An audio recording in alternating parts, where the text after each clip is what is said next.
이 9번째 재앙이 끝나고 나서 10장 마지막 절에 보시면 이렇게 되어 있습니다. 모세가 이르되 당신이 말씀하신 대로 내가 다시는 당신의 얼굴을 보지 아니하리이다.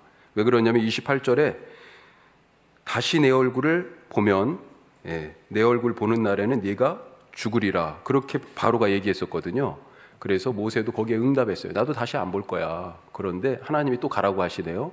자, 11장 그래서 시작합니다. 뭐라고 가서 얘기하라는 것입니까?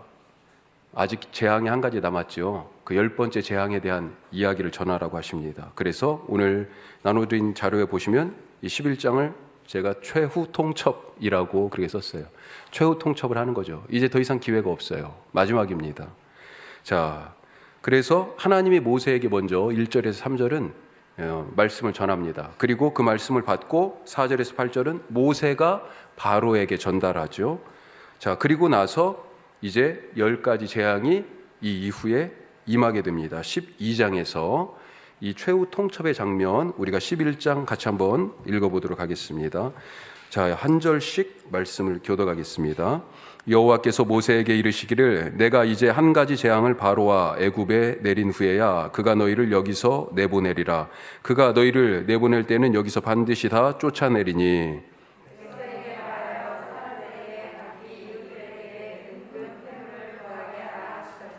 여호와께서 그 백성으로 애굽 사람의 은혜를 받게 하셨고 또 그 사람 모세는 애굽 땅에 있는 바로의 신하와 백성의 눈에 아주 위대하게 보였더라.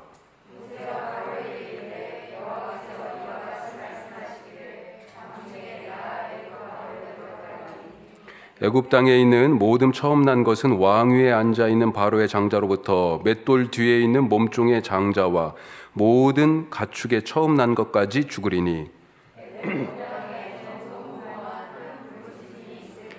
그러나 이스라엘 자손에게는 사람에게나 짐승에게나 개 한 마리도 그 혀를 움직이지 아니하리니 여호와께서 애굽 사람과 이스라엘 사이를 구별하는 줄을 너희가 알라 하셨나니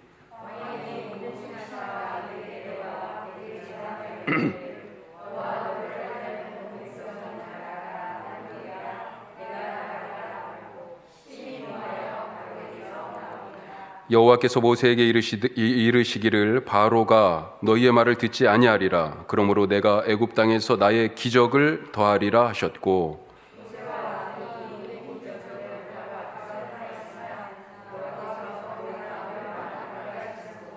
그가 이스라엘 자손을 그 나라에서 보내지 아니하였더라. 아멘.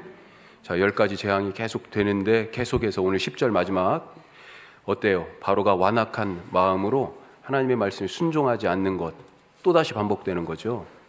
참 죄에서 돌이키기가 참 그렇게 쉽지가 않습니다. 자, 1절에서 3절까지 하나님이 먼저 모세에게 말씀하시죠. 뭐라고 하시는 거예요? 한 가지 재앙을 더한 후에야 바로가 너희를 여기에서 보낼 것이다. 그리고 나갈 때 뭐 하라고 그럽니까? 애굽 사람들에게 은금, 폐물을 구하라고, 그거 달라고 그래요. 그러면 애굽 사람들에게 은혜를 받게 하신다.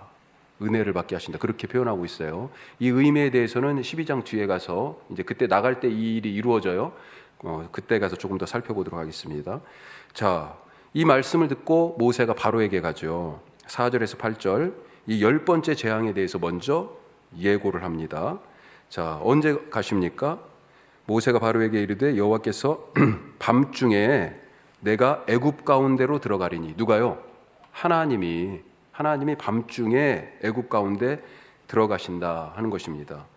자, 드디어 하나님께서 나타나시는 거예요. 그동안에는 누구를 통해서요? 모세와 아론을 통해서 그렇게 하나님이 누구신지 그 권능을 행함으로 보여드려 주셨는데 이제는 직접 하나님이 들어오신다고 말씀하시네요.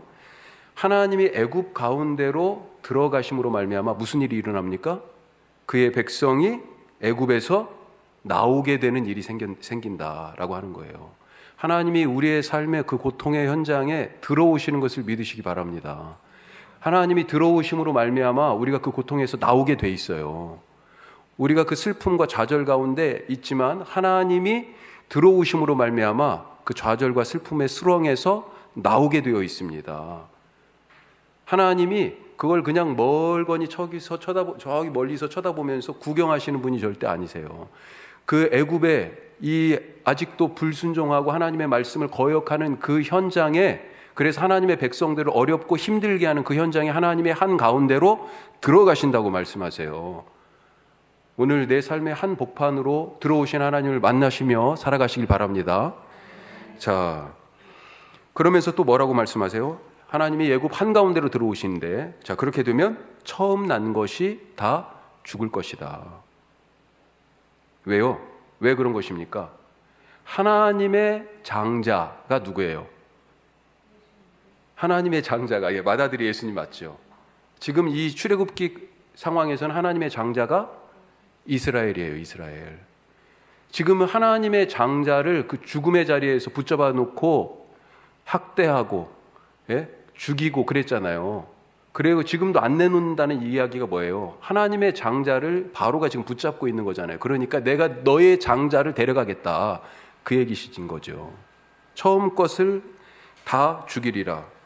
범위가 어떻게 되어 있습니까? 바로의 장자에서 맷돌 뒤에 있는 몸종의 장자까지.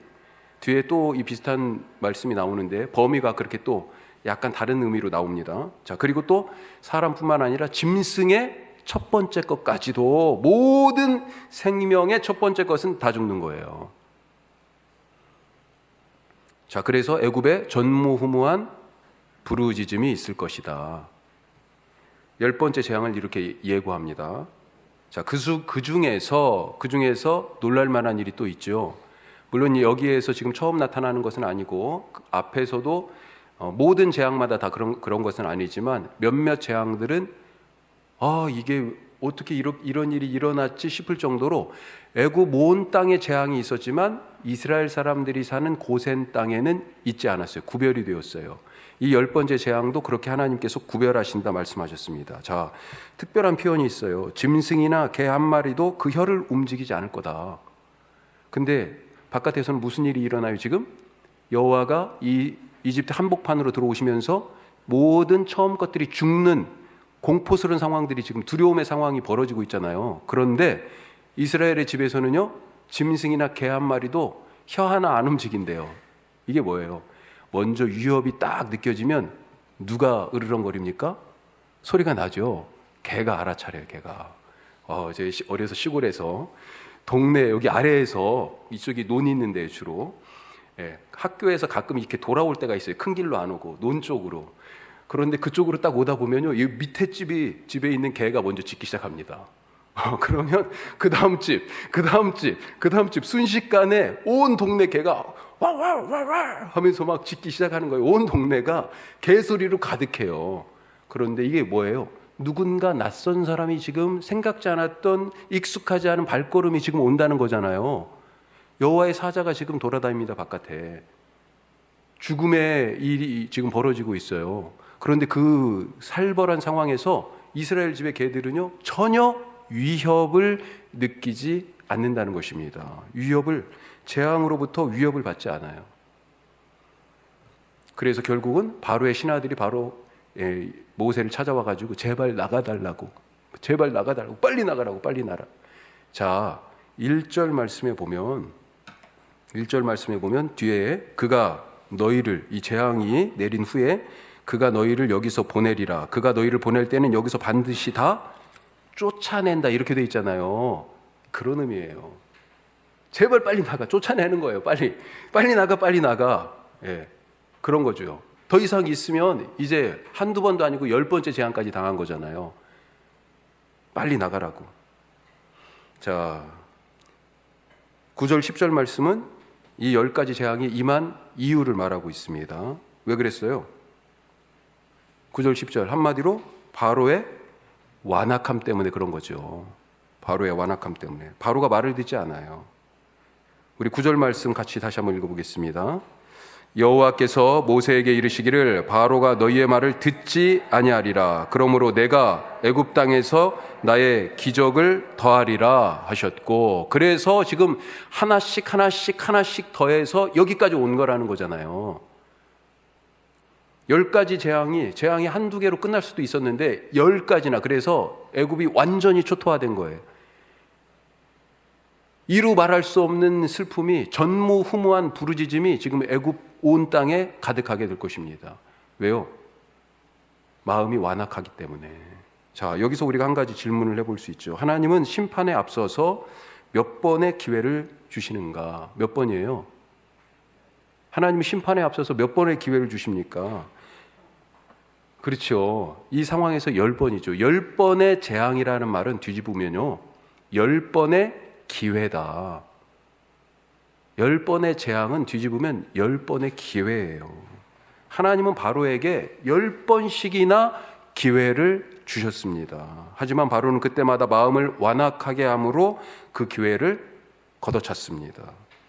공의의 하나님께서는 심판을 통해서 당신의 의를 세우시고 당신을 모르는 자들에게 그런 심판과 같은 일들을 통하여 하나님이 누구신지 드러내시지만 동시에 회개를 통해서 심판을 면할 기회도 주세요. 우리 아브라함의 기도 알잖아요. 하나님이 심판하시려고 소돔과 고모라를, 그때 아브라함이 기도했지요. 하나님이 그 심판 계획을 어떻게 하셨어요? 취소하셨습니다. 취소. 하나님이 그런 분이시라니까요. 아니, 하나님이 한 번 내뱉은 말은 지키시는 분이라면서요. 하나님은 사람과 같지 아니하여서 시건하지 아니하고 말 먹는다는 거잖아요. 말을. 예. 하나님은 변개치 아니하시는 분이니 이렇게 말하는데, 하나님이 내가 심판할 거야, 지금 소돔과 고모라, 그렇게 말씀해 놓고 아브라함이 막 기도하니까 그건 바꾸시네요. 사랑에 있어서 변하지 않는다는 거죠.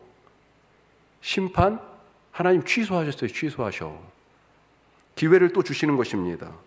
지금 이 이집트에도, 애굽에도, 이 바로에게도 또다시 그렇게 10번이나 지금 기회를 주시는 거예요.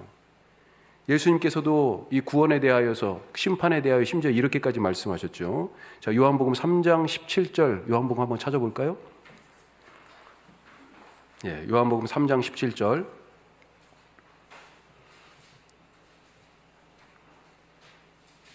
우리 3장 16절은 너무 잘 알죠. 하나님이 세상을 이처럼 사랑하사 독생자를 주셨으니 이는 그를 믿는 자마다 멸망하지 않고 영생을 얻게 하려 하심이라. 구원에 대한 말씀을 하셨어요. 자, 그리고 17절 같이 읽어요.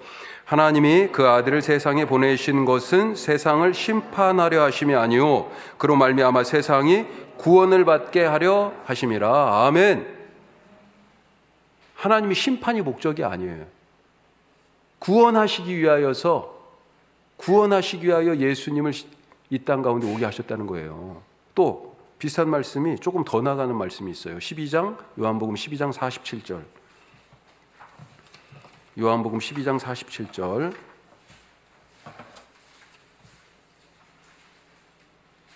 자, 같이 한번 읽어보겠습니다. 12장 47절입니다. 사람이 내 말을 듣고 지키지 아니할지라도 내가 그를 심판하지 아니하노라. 내가 온 것은 세상을 심판하려 함이 아니요 세상을 구원하려 함이로라. 아멘. 이거 더 엄청난 말씀 아니에요? 심지어 예수님 말씀을 지키지 않는데도 불구하고, 듣고 지키지 아니할지라도 내가 그를 심판하지 아니하노라, 이렇게까지 지금 말씀하세요. 얼만큼 지금 예수님이 구원하기를 원하시는지, 한 번 더 기회를 주시는지 알 수 있는 말씀이잖아요. 이게 하나님의 마음이라고요. 그렇게 한두 번도 아니고 바로에게도요 10번이나 하나님이 사실은 재앙이 아니라 기회를 주신 것입니다. 문제는 그 기회가 언제까지일지 아무도 모른다는 것, 그거 아니겠어요? 세례 요한은 그래서 그 기회가 이제 이번이 마지막일 수도 있다는 그 다급함으로 뭐라고 얘기했어요? 도끼가 나무 뿌리에 놓여 있으니, 이거 이제 들었다가 딱 내리치는 순간에 나무가 찍히는 거 아니에요? 끝장난다는 거죠. 지금이 마지막이에요. 도끼가 나무 뿌리에 지금 놓여 있어요. 저기 농기구 창고에 들어있는 게 아니고 도끼가 지금 꺼내져서 나무 뿌리에 지금, 이거 한번 딱 들었다가 다시 내리치면 끝장나는 겁니다. 그런 긴박함. 그래서 그런 긴박함을 가지고 지금 기회다라고 깨달아졌을 때 회개하라는 것입니다. 우리가 그런 삶을 살아갈 수 있기를 바랍니다. 자, 12장으로 넘어가겠습니다.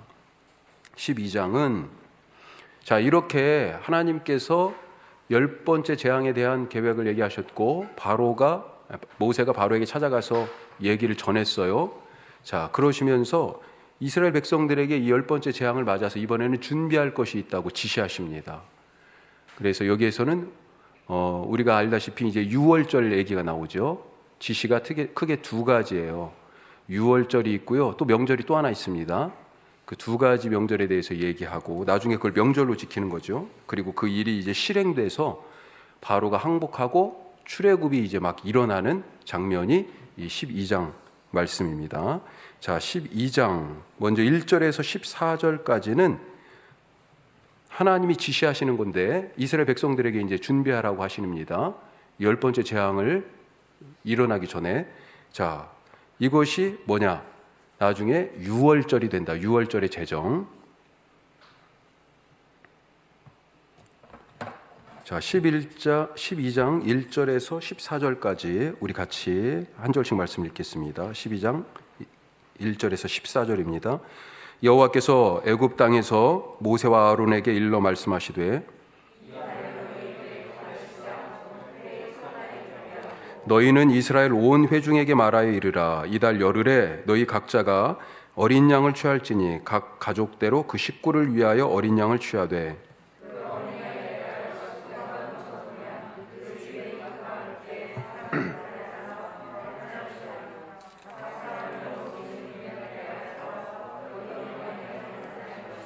너희 어린 양은 흠없고 1년 된 수컷으로 하되 양이나 염소 중에서 취하고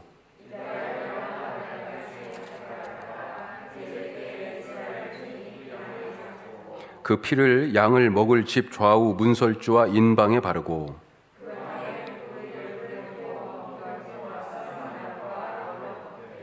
날 것으로나 물에 삶아서 먹지 말고 머리와 다리와 내장을 다 불에 구워 먹고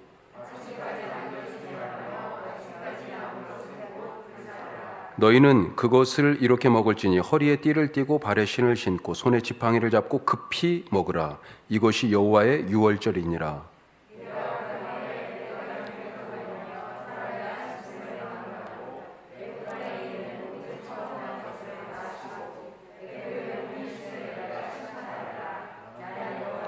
내가 애굽 땅을 칠 때 그 피가 너희가 사는 집에 있어서 너희를 위하여 표적이 될지라. 내가 피를 볼 때 너희를 넘어가리니 재앙이 너희에게 내려 멸하지 아니하리라. 영원한 규례로 대대로 지킬지니라. 아멘. 아멘. 자, 내용을 살펴보면서 그리고 그 안에 담겨 있는 의미를 조금 더 살펴보도록 하겠습니다. 자, 유월절 언제부터예요?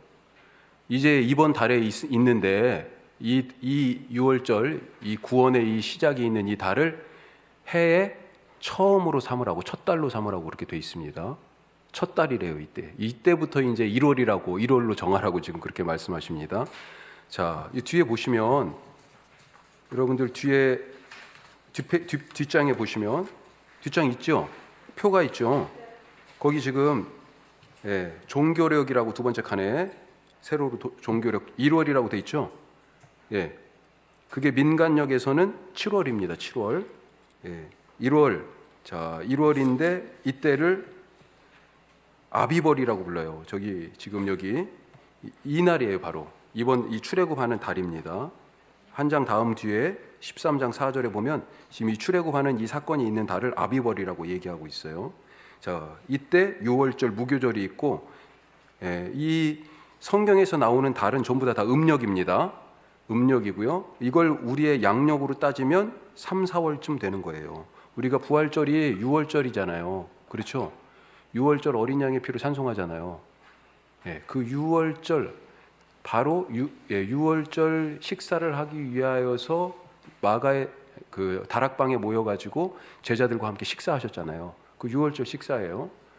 그리고 6월절을 잘 지키기 위하여서 예수님을 십자가에 지금 매달았는데 거기에 보면 나중에 뒤에 12장에 이 6월절 양에 대하여 어떻게 처리해야 되는가 나오는데 뼈를 꺾지 말라고 돼 있습니다.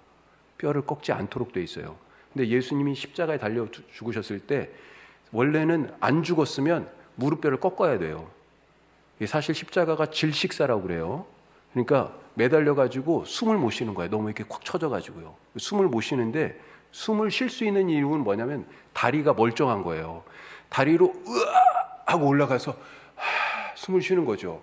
그런데 몇 시간 계속 매달려 있었는데 이게 안 죽으면 이 십자가에 달린 사람이 안 죽으면 어떻게 해요? 무릎에 뼈를 꺾는 거예요. 치고 올라가지 못하게. 그리고 숨을 못 쉬어서 결국은 질식에서 죽는 거예요. 그런데 6월절 어린 양으로 달리신 예수님 가보니까 안 죽었으면 무릎뼈를 꺾으려고 그렇게 가보니까 이미 죽으셨어요. 그래서 그 뼈가 하나도 상함이 없었다. 그렇게 돼 있어요. 그런데 원래 6월절 양은 뼈를 꺾지 말라고 그렇게 돼 있어요. 자, 하여튼 왜 갑자기 여기로 왔죠? 자, 그 달의 첫 번째, 거기 달력은 그 표를 통해서 나중에 참고해 보시고요. 자, 이 달이 아비벌이에요. 그래서 이때부터 1월이다 이렇게 얘기하는데 다시 한번 표를 죄송해요. 표를 보시면 실제 이 사람들이 쓰던 민간력, 보통 생활에서 쓰는 첫 번째 달은 1월이라고 왼쪽에 그 맨 윗칸에 돼 있잖아요. 민간력 1월, 이때가 종교력으로 7월이에요. 그래서 이 성경에서는 7월이라고 나오는데 그때 7월 1일이 나팔절, 그래서 그때가 신년이다 또 이런 표현이 있습니다. 7월 10일은 대속죄일이에요. 대속죄일, 그래서 나팔절, 초막절 있고요. 그 사이에 대속죄일도 써주세요. 7월 10일이 대속죄일이고 7월 15일이 초막절이 시작해요. 그게 양력으로는 9월에서 10월 사이고요. 초막절은 수장절이라고도 불렀어요. 같은 말인데 같은 명절인데 이름이 두 개예요. 수장절은 무슨 뜻이냐면 하비스트, 수확을 한 거예요. 수확을 하고 곡식을 저장하는 거죠. 그러니까 언제예요? 양력으로 따지면 9, 10월 된다는 겁니다. 자, 그 정도로만 아시고 다시 오셔서, 자, 시기는 이번 출애굽하는 달을 해 첫 번째 달 아비벌로 부르고 그렇게 삼으라고 하셨는데 10일에 어린 양을 준비하고, 어린 양은 10일에 준비합니다. 그리고 잡는 것은 14일에 잡아요. 3일간의 간격이 있습니다. 이걸 가지고 학자들마다 해석이 조금 있어요. 바로 앞에 재앙이 흑암 재앙인데 흑암 재앙이 며칠 있었냐면 3일 있었어요. 그 3일이다. 흑암이 시작되기 전 그때가 10일이고요. 3일 지나고 나서 14일에 그때 이 양을 잡는다는 거예요. 자, 또 어떤 얘기가 있냐면 지금 출애굽하기 전에 이 3일의 시간이 뭐냐면 할례를 행하는 시간이라는 거예요. 왜 그러냐면 나중에 출애굽이 끝나고 요단강을 건너서 가나안 땅에 들어갔을 때 맨 처음에 한 일이 길갈이라는 곳에서 할례를 행한 일입니다. 그래서 출애굽 전과 출애굽 후에 똑같이 할례를 행했는데 그게 3일이에요. 그래서 이 3일이 왜 미리 어린 양을 준비했다가 나중에 14일 날 어린 양을 잡는 것이냐, 이 3일에 대해서 그렇게 해석을 해요. 그때 길갈에서, 출애굽 후에 길갈에서 할례를 행하고 나서 6월절을 지켰어요. 같은 패턴인 거죠. 그래서 그렇게 얘기하는 분들도 있습니다. 자, 두 번째 어린 양, 어떤 것을 택하라고 그랬습니까? 흠 없는 1년 된 수컷. 자, 그런데 어린 양이라고 해놓고 양이나 염소 이렇게 표현되어 있습니다. 그러니까 사실은 염소도 상관없어요. 그냥 통틀어서 어린 양이라고 그렇게 부른 거예요. 그리고 이 어린 양을 먹을 집에 먼저 잡으려면 목을 따야 될 거 아니에요. 그렇게 해가지고 나온 피를 가지고 어린 양을 먹을 집에 좌우 문설주와 인방. 문설주가 뭡니까? 설주는 이 사이드예요, 사이드. 문틀 옆에고, 인방은요 위에 있는 것입니다. 탑. 그 다음에 밑에 있는 건 뭐예요?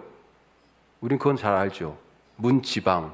문지방 밟지 말라. 옛날에 복달은 난다고 어려서부터 문지방 딱 밟으면 혼났죠. 그 옛날 미신이 있어가지고 밑에 있는 건 문지방, 옆에 있는 건 문설주, 그 다음에 위에 있는 건 문인방. 자, 아래 옆과 위에 바르라는 것입니다. 그 다음에 식사를 하는데 어떻게 합니까? 고기를 불에 어떻게 해요? 구워 먹어야 돼. 구워 먹는 걸로 돼 있어요.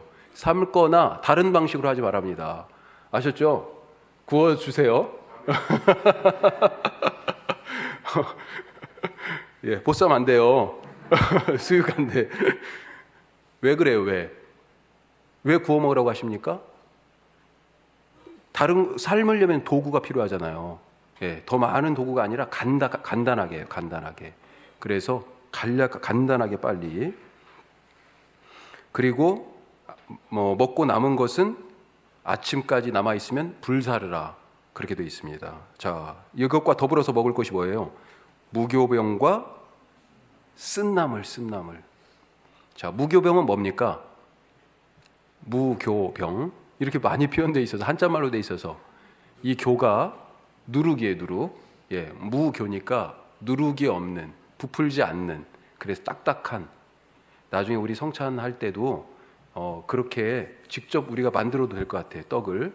예, 누룩이 들어가지 않은, 예, 부풀지 않은 그런 성찬 떡을 갖다가 우리가 만들어도 좋을 것 같습니다.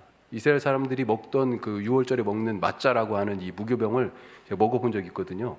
예, 그러니까 약간 뭐라고 그래야 되냐, 우리 과자 중에 그런 크래커 같은 거 있잖아요. 예, 전혀 이렇게 딱딱하고, 예, 다른 거 하나도 안 들어간 것 같은 그런 비슷한 맛이더라고요. 자, 쓴나물을 같이 먹으라고 했는데 이 쓴나물의 의미가 무엇일까요?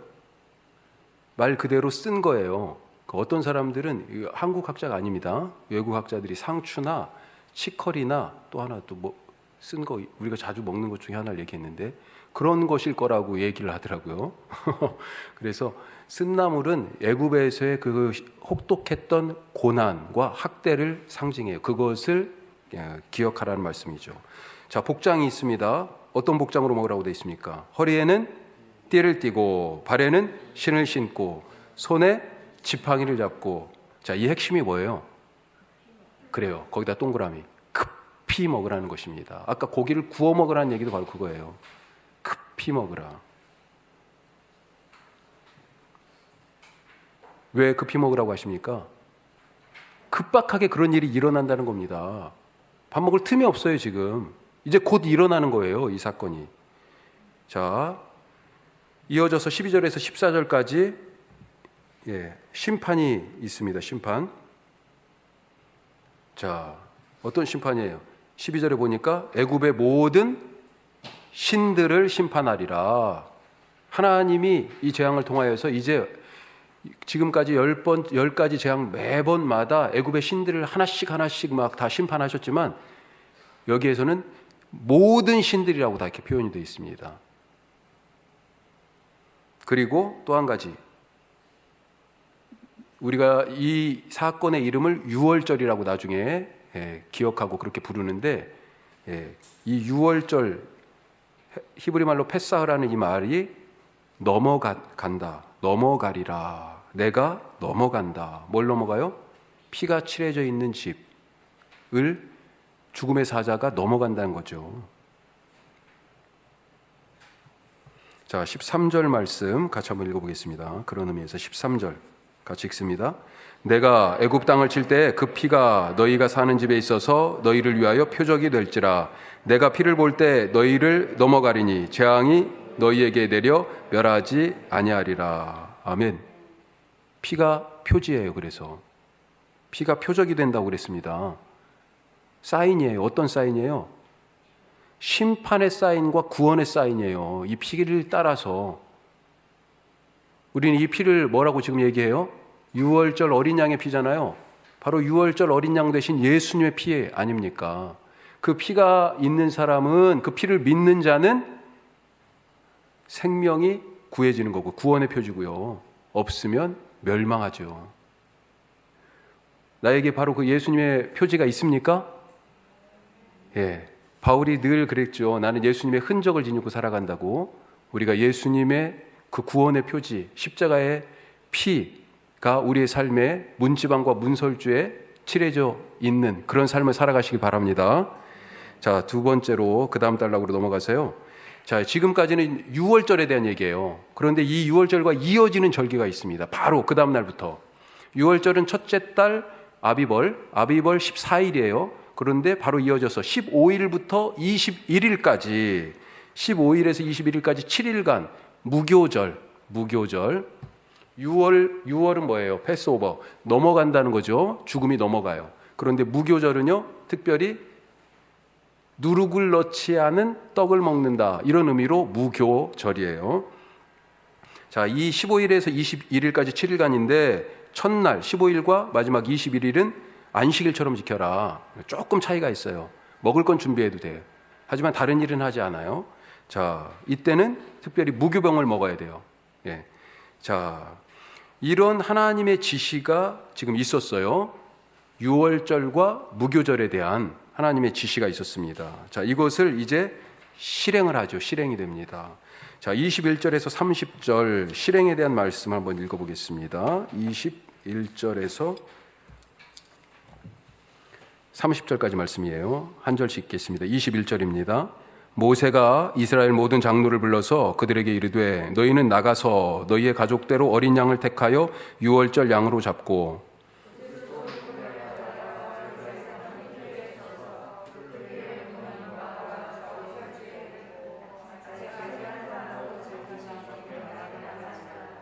여호와께서 애굽 사람들에게 재앙을 내리려고 지나가실 때 문 인방과 좌우 문설주의 피를 보시면 여호와께서 그 문을 넘으시고 멸하는 자에게 너희 집에 들어가서 너희를 치지 못하게 하실 것임이니라.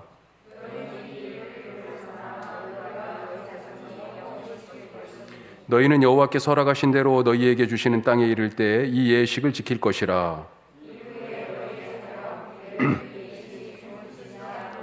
너희는 이르기를 이는 여호와의 유월절 제사라. 여호와께서 애굽 사람에게 재앙을 내리실 때 애굽에 있는 이스라엘 자손의 집을 넘으사 우리의 집을 구원하셨느니라 하라 하매 백성이 머리 숙여 경배하니라.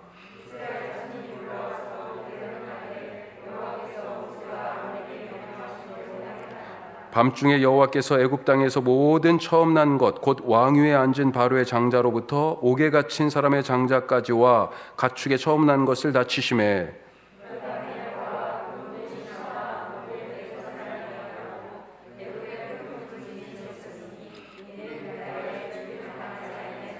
하나도 없었음이었더라. 아멘. 자, 모세가 지시받았잖아요. 그것을 모세가 이제 백성들에게 전달합니다. 전달했죠. 자, 전달받은 것을 백성들은 어떻게 했어요? 28절에 보니까 딱 한 절로 아주 간단하게 나와 있지만 그것을 그대로 순종했어요. 순종. 그대로 순종하니까 그 다음에 하나님께서 심판을 실행하십니다. 실행. 자, 모세가 전달하고 백성들은요, 그 말씀대로 순종했어요. 지금 6월절을 열 번째 재앙을 준비하는 거잖아요. 이 6월절 식사가. 순종한 것입니다. 그리고 나서 하나님이 실행하셨어요. 이게 지금 뭐 하는 겁니까?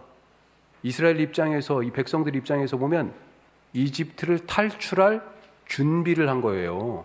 자, 그 밑에 질문. 그래서 어떻게 이집트를 탈출할 것인가? 어떻게 탈출할 거예요? 지금 이집트 바로가 안 놔주잖아요. 그만큼 바로의 손아귀의 힘이 세다는 것입니다. 그 힘이 어디에 있어요? 군사들에게 있잖아요. 군사들이 그 군사의 힘으로 지금 험악한 노역을, 강제 노동을 시켰잖아요. 어떻게 탈출할 거예요? 하나님은 이스라엘 백성을 오늘 말씀 11장 12장에 보면 이스라엘 백성들을 뭐라고 또 부르냐면 하나님의 군대라고 부릅니다. 하나님의 군대. 자, 17절 한번 보세요. 17절 읽어봐요.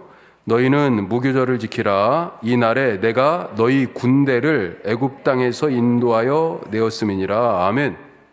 군대라고 불러요. 41절도 보죠. 41절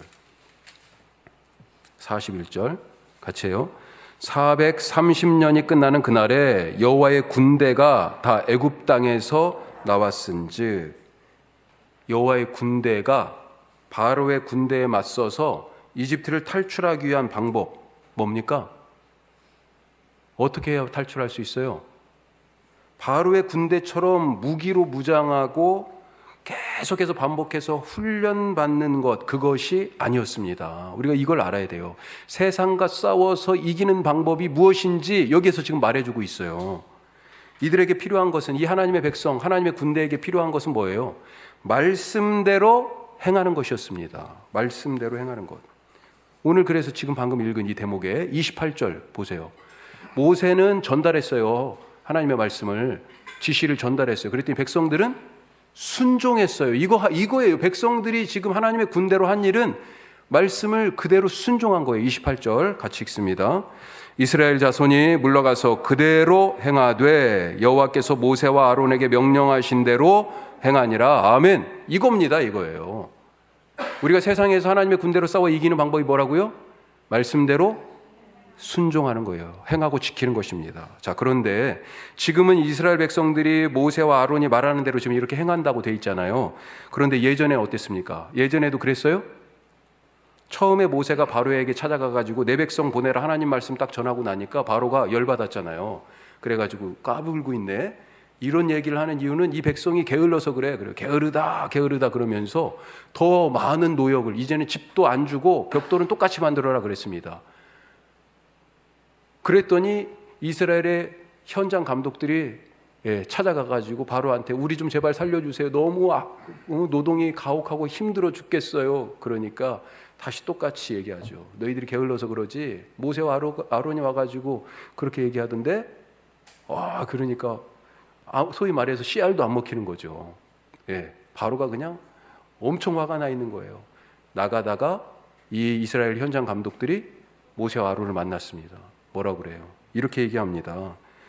너희가 우리를 바로의 눈과 그의 신하의 눈에 미운 것이 되게 하고 그들의 손에 칼을 주어 우리를 죽이게 하는도다. 여호와는 너희를 살피고 판단하시기를 원한다. 막 독설을 막 쏟아내놓고 하나님한테 벌 받을 거야. 막 그런 거죠. 모세가 마음이 찢어지는 거죠. 아니, 자기도 지금 첫 번째 재앙도 아직 행하지 않은 때예요. 그런데 이렇게 와가지고 하나님 말씀 전했는데 이 지금 백성들로부터 불신임 당하고 일은 하나도 안 되고, 그래서 하나님한테 부르짖습니다. 그게 출애굽기 6장에 있어요. 부르짖었더니 하나님이 다시 말씀을 하세요. 그래서 그 말씀 받고 백성들에게 그대로 다시 전합니다. 야, 이제는 백성들 마음이, 이 사람들 마음이 좀 녹아졌겠지, 바뀌었겠지 생각했는데 이렇게 대답해요. 6장 9절인데요. 제가 읽어보겠습니다. 모세가 이와 같이 이스라엘 자손에게 전하나 그들이 마음이 상함과 가혹한 노역으로 말미암아 모세의 말을 듣지 아니하였더라. 안 들었어요. 처음부터 들었던 게 아니에요. 모세와 아론을 반신반의했습니다. 불신했어요. 오히려 하나님한테 벌 받을 거야 이렇게 얘기했었어요. 자기들의 상황과 여건이 지금 이렇게 됐다고 그 말을 신뢰하지 않았습니다. 이랬던 이스라엘 백성들이 지금은 순순히 모세가 전하는 하나님의 말씀 이대로 하는 것이 우리가 탈출을 준비하는 길이야 라고 얘기를 하니까, 아니 짐승 양 잡아가지고 설주와 문지방에 칠하는 게, 그리고 집에 들어가가지고 밤에 나오지 않고 계속 거기 한 10명쯤 모여가지고 그렇게 먹고 있는 게, 이게 무슨 준비예요? 아니 저 바로의 군대를 어떻게 당하려고? 그런데 지금 그 얘기를 순종하고 있잖아요. 이렇게 하면 우리가 탈출하기 위한 준비 이거라고 얘기하는데, 지금 우리가 얘기를 들어도 이게 황당한 얘기 아닙니까? 이걸로 무슨 이집트를 탈출해요? 그런데 그렇게 불신하던 백성들이 어떻게 모세의 말을 신뢰하게 됐어요? 이 10가지 재앙까지 오는 중에 하나님이 누구신지 알게 됐어요. 그래서 이 10가지 재앙이 필요했던 것입니다. 그래서 바로의 마음이 강팍했던 거예요. 하나님의 바로의 마음이 강팍한 그 악을 이렇게 선으로 바꾸신 거예요. 대단하지 않으십니까? 이스라엘은 이 재앙들 속에서 하나님의 권능을 체험했고, 자기들을 구별하시고 보호하시는 그 하나님의 사랑에 대하여, 그 하나님 자체에 대하여서, 그분에 대하여 확신이 생겼어요. 확신이. 믿음이 생긴 거죠. 믿음은 관계의 언어입니다. 관계의 언어예요. 관계가 깊어질수록 믿음이 커지는 거죠. 이스라엘은 재앙을 통과하면서 하나님과 더없이 친밀한 관계로 들어갔습니다. 그래서 지금 그분의 말씀을 철석같이 믿게 된 거예요. 우리가 그 믿음으로 살아가실 수 있길 바랍니다. 31절부터 항복인데 오늘 제목이 항복이었는데 아직 항복을 딱 가기 전인데 다음 주에 이어서 하겠습니다. 오늘 우리 이 말씀 생각하면서 같이 기도하겠습니다. 예. 믿음은 관계의 언어라고 했는데 지금 이 시간들을 통하여서 나에게는 때때로는 10가지 재앙을 통과하는 시간 같아서 언제 내가 이 구원이 완성될까? 언제 이 땅을 떠날까? 언제 이 상황을 벗어날 수 있을까? 그렇게 생각되는 답답한 시간이 되는 분들도 있을지 모르겠어요. 하지만 이 시간을 통하여 이스라엘 백성들은 어떻게 됐어요? 하나님과의 관계, 하나님에 대한 신뢰, 하나님과 더 깊은 사랑의 관계에 들어갔어요. 주님, 하나님을 더 잘 아는 시간이 되게 하여 주시옵소서. 기도하시고 또 한 가지, 이 10가지 재앙은 다른 말로 뭐라고요? 10번의 기회였다. 하나님 나한테 또 기회를 주시는군요. 감사합니다. 지금이 마지막인 줄 알고 도끼가 나무 뿌리 위에 놓여 있는 줄 알고 그렇게 이 기회를 붙잡겠습니다. 버릴 건 버리고요. 진짜 야곱처럼 붙잡아야 할 것은 붙잡고 살아가는 그런 사람 되게 하여 주옵소서. 우리 두 가지 특별히 기도 제목 가지고 함께 기도하겠습니다.